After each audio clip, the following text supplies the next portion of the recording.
place to be with the powerful IMSA cars at Miami. In just a split second, the leader cut down at Richmond. And second is the place to be on the mud and bumps in Atlanta. This and more coming up on Speedweek.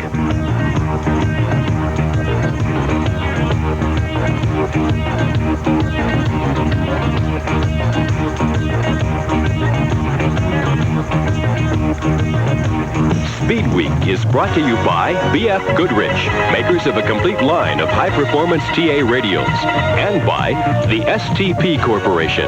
On the world's racetracks, on the world's roads, depend on STP, the car care company.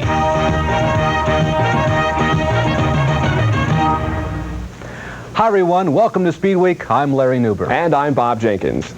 Well, they're calling it the richest road race ever in the U.S. Brazen, I know, but last weekend's IMSA activity was certainly a success. Bob and I were there. The entry list, abbreviated from Daytona. You just can't put more cars through a tree-lined park and down the main street and still be safe. John Paul's Buick March, fastest again, another new record, but the car soured and he was never a threat for the win. Street racing. Each year it seems to become more prominent in more forms of racing. This is the third year of the Miami Grand Prix through the streets of downtown Miami. Now, some racing purists may not like it, but I think what we've done, we have taken the mountain to Muhammad. One of the largest crowds of the IMSA year is going to show up here. The start. Frenchman Bob Wallach darted second. Notice the new orange. A.J. Foyt will be his co-driver. But only owner Preston Henn's Diplomacy got the 962 Porsche on the track after an inter-team dispute Sunday morning. Race promoter Ralph Sanchez staged a terrific weekend, but IMSA officials once held his car in the pits allegedly for passing the pace car. Brazil's Emerson Fittipaldi was visibly inquisitive. The new BF Goodrich 962 strategized from 14th grid to 7th, and despite this spin, appeared headed for the front. Well, Rick, you had your helmet on. We're ready to go in, but it looks like Jim is going to stay out there and try to go to the distance. Yeah, I think he is, Bob. What happened was we just had a pretty spectacular crash here, and I was on call because we didn't think if the track stayed green that we'd have enough fuel. Team leader Jim Busby late ran with the leaders but had lost a lap early. The only serious incident came late in the race in the park when Gaston Andre spectacularly destroyed his Mazda Tiga. His right leg was fractured. But the big surprise, the Diatley Chevy March. The team only got this car 10 days ago. David Hobbs, then young Darren Brassfield of California, who almost won. It took a pass just 5 minutes from the end of the 3 hours by dependable Derek Bell to give the race sponsor Lowenbrow the winning car also. Al Hobart, of course, led over an hour. Winner's share, $50,000 of a $250,000 purse. 3 support races were held in conjunction with the Miami Grand Prix, including the GTU event for smaller block motors. A brand new race car made its debut in that race, the Merkur XR4 TI. The street version was introduced recently and is handled by select Lincoln Mercury dealers in the U.S. Veteran driver Lee Mueller drove the Merkur to a 5th place finish. The 45-minute, 55-mile GTU contest was won by Jack Baldwin, who inherited the lead after Clay Young dropped out with 4 laps to go. Baldwin's RX-7 averaged 72 miles an hour in the win over former go-karter Scott Pruitt. The GTO race for cars with engines over 3 liters was won by Willie T. Ribbs, who led from start to finish. The Roush-prepared Motorcraft Mustang swept the first 2 positions, with John Jones finishing second. The 3rd support race was the Mazda Inter-American Challenge. Here's Larry with a report. Unlike the IROC series, where the cars are a different color, these Mazda RX-7s are not only identically prepared, they're identical in appearance, and it's difficult to tell who's in what car. But the 22 starters came from all over the Western Hemisphere. There are 4 unsers in the race, Bobby and his son, and Al Jr. Bobby Sr. doesn't last long. This first lap shunt puts him on the sidelines. Juan Manuel Fangio takes an early lead and hangs on to it despite taking her a little too hard into the corner. Some of the combatants drive with such determination that they find themselves doing a 360-degree tire smoker. Fangio managed to stay out of everyone's way, however, and win the event. Roberto Guerrero, with a little extra weight on the right front, finished second. Coming up, the Fords take a back seat to a former champion at Richmond. Round 2 of the 1985 NASCAR Winston Cup Tour was a lot different from Daytona, but one thing was consistent. Qualifying speeds were considerably higher than last year. Two things contributed to that: a new asphalt sealer on the Fairgrounds Oval in Richmond and a new compound from Goodyear. 7 drivers broke the previous track record. Darrell Waltrip put his Chevy on the pole and led the first 110 laps. His main challenger was Dale Earnhardt, with Tim Richmond moving up nicely in traffic. Rusty Wallace brought out the yellow flag when his car encountered the guardrail, and during the pit stops, Earnhardt's car is damaged in the right front when he collides with Terry Labonte. With Darrell still leading, Bobby Allison and Neil Bonnet stage a duel for second for a time, and then this melee in turn 1. Ricky Rudd's engine blows. Richard Petty is up on the guardrail, and Labonte is also involved, but is able to continue. Tim Richmond in the old Milwaukee number 27 finds himself in the lead on the restart as last week's top finishing duo, Lake Speed and Bill Elliott, trade paint on the tight half mile. Just over halfway now, and Neil Bonnet, who hasn't won since last year's Busch Clash, is out front and then into and through the guardrail. But miraculously, Bonnet is able to walk away. As I went down in the corner, I felt something on the front end fall down on the car, and it got down off the rubber down on the steel part of the race car, and it just shot to the right in the fence. I couldn't turn it when it did that. We either cut a tire down or had a tire go flat. After repairs to the guardrail, Dale Earnhardt overcomes that brush with disaster earlier and is in a heated battle with Tim Richmond and Darrell Waltrip for the lead. Bill Elliott's day is much bleaker than last week. His Ford is nearly head-on into the wall, and the Daytona winner settles for a poor 22nd place finish. On the restart from another yellow, Earnhardt slides and bumps his way into the lead and his first win since last year's Atlanta. NASCAR also sanctions a series called the Winston Racing Series. It organizes short tracks in 5 regions around the nation and determines an all-around national champion, also a regional champion in each region. The Mid-Atlantic region competed for non-points at Richmond last weekend. The name of the game early was survival. By lap 59 of the 30 cars that started were parked on pit row. This wreck on lap 34 took out 6 cars, including leader number 20 Elton Sawyer. Among those surviving was number 55 outside pole sitter Curtis Markham, who threatened to turn the race into a rout. Markham led nearly 70 laps, opening up a third of a lap advantage before a caution flag on lap 96 allowed the rest of the field to catch up. What followed was some of the best racing of the day between Markham and second place car number 21 Danny Fair. The two were door handle to door handle until lap 127 when Fair managed to pass Markham. Markham gave chase but could never catch up, Danny Fair taking the checkered flag to win the first annual late model stock car race at the Richmond Fairgrounds Raceway. At the Richmond Fairgrounds Raceway, Rick Stoss reporting for Speedweek. Performance in each region also counts toward an overall national short track champion, meaning on paper Richie Evans' Modified in the north is pitted against Mike Alexander's late model in the south against Midwest dirt track modifieds and California late models. First place nationally, $25,000, all for the guy next door. Over 160 stocks, sprints, midgets, and super modified showed up for the 8th annual Copper World Classic at Phoenix International Raceway last Sunday. The top finishers in the stock car division, Jim Thurkettle won, Mike Chase was second, Jim Insolo third. The sprint car race was captured by Bob Fry, Leland McSpadden second, third was Harold Evans. The 25-lap midget main went to Ken Nichols with Johnny Parsons and Jeff Palms finishing second and third. And finally, the first USAC-sanctioned super modified race was won by Bentley Warren. Chuck Gurney was second and Chet Phillip was third. That event was red flagged 3 times. The most serious crash left 25-year-old Jim Haynes critically injured. His car struck the third turn wall, continued down the straightaway, and slammed nearly head-on into the first turn wall. The car then caught fire before stopping in turn 2. Now, at the time of our taping of Speed Week, Haynes was still in very critical condition at a Phoenix hospital. Well, Bob, first of all, I think this is really one of the most exciting races of the year, but maybe it's time to control the speeds and also perhaps institute something along the lines of a rookie driver's test for these drivers, many of them never at these speeds before. Next on Speed Week, another city prepares for a street race. And to talk with Ford's Director of Special Vehicle Operations. A major auto race in the streets of the city. Will the the idea has now progressed to reality. There will be a Can-Am race the first weekend in November. Approval for the race from the St. Petersburg City Council didn't come until the first week of November. That late in the year, Can-Am was one of the few major divisions that still had a date available. Steve Edwards, who is also the Championship Auto Racing Team's safety director, is heading up the Grand Prix program. We felt that it was important to go ahead and conduct the race this year rather than waiting until next year. We felt that as long as the momentum was there, we certainly wanted to follow through. We made contact with the SCCA and the Can-Am Association. They did have some openings in their calendar. They came, they spoke to us.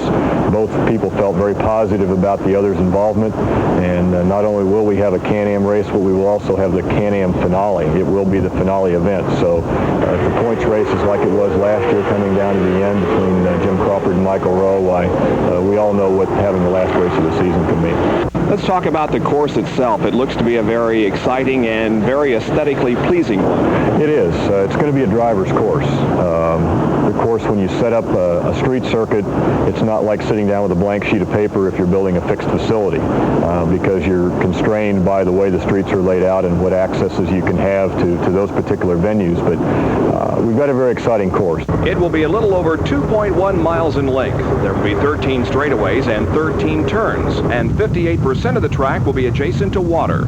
The cars will be running in both directions on the St. Petersburg Pier, the city's proudest landmark.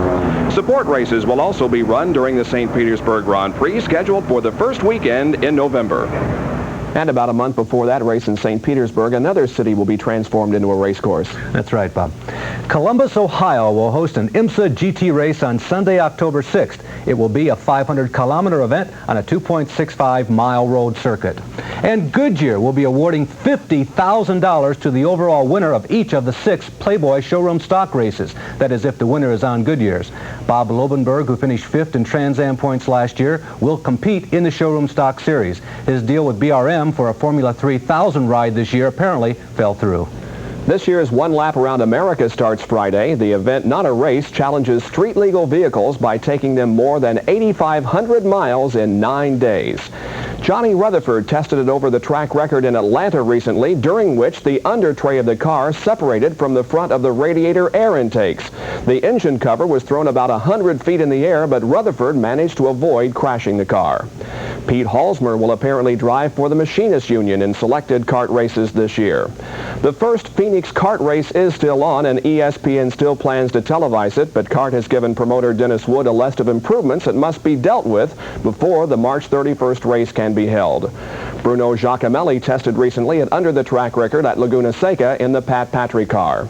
Teo Fabi is apparently out of the Formula One Brabham ride and is said to be on his way to the United States to see if he can find an IndyCar ride. Ford is very prominent in many forms of motorsports. Michael Kranefuss, Director of Special Vehicle Operations, told us why, and for one particular type growing rapidly this year, showroom stock, why not? The name is a little bit deceiving. It's not really showroom stock, so you have to do your homework, and we've been trying to do this more or less after hours. It just doesn't work out, and so we paid our dues last year, and if we want to do it, we got to spend some time with whatever product we're going to be racing and turn it into what is called a showroom stock these days. Michael, is it simply a matter that economic times are much better now that Ford has made this apparent conscious decision to get actively involved in racing again? The reason for that, obviously, is that we have announced we were going back into racing. We are the only front-row racing activity in Detroit.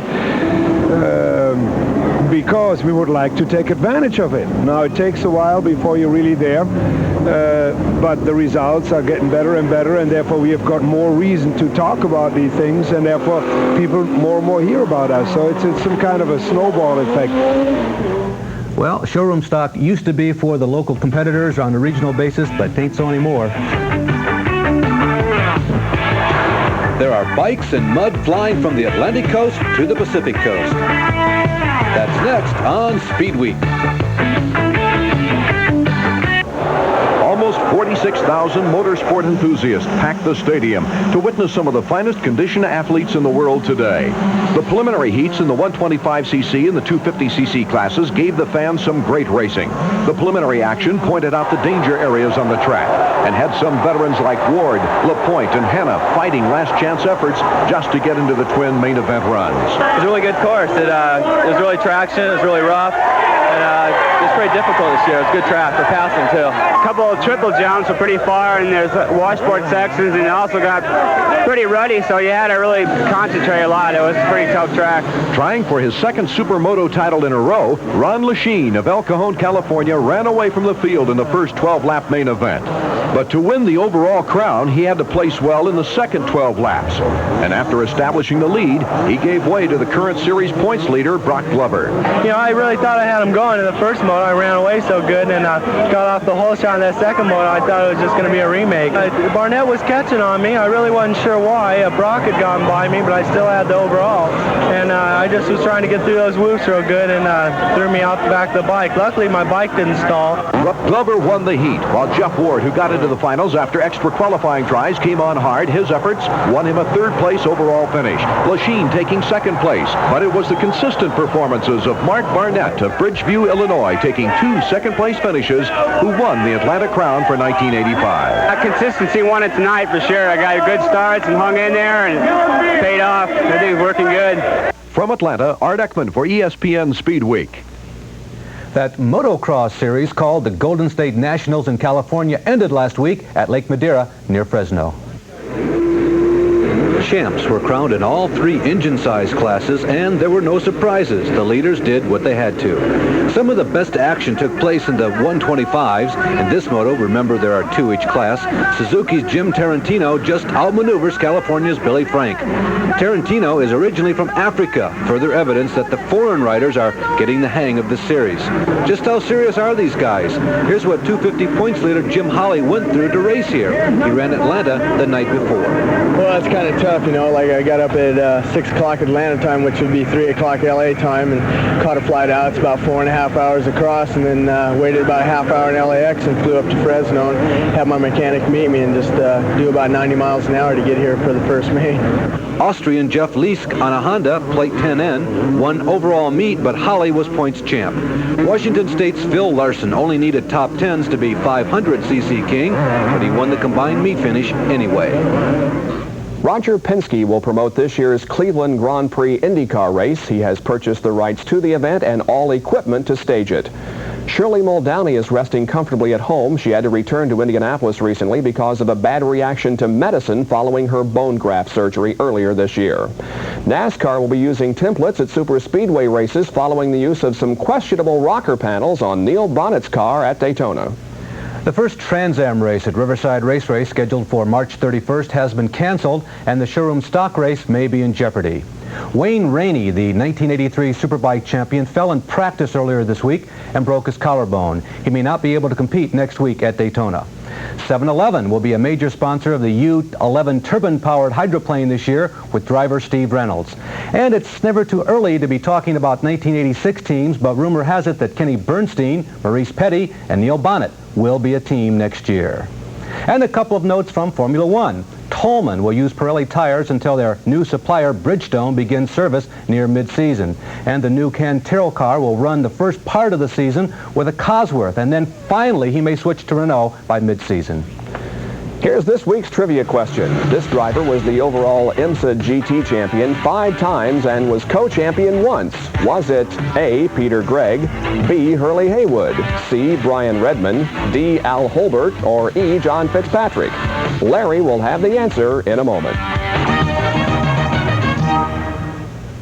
Here's the answer to this week's trivia question. Hurley Haywood was champion once and co-champion once. Al Holbert has been champ twice. Redman and Fitzpatrick won each. But the answer is A, Peter Gregg, who won the title in 73 through 75, 1978 and 79, and was co-champ in 1971.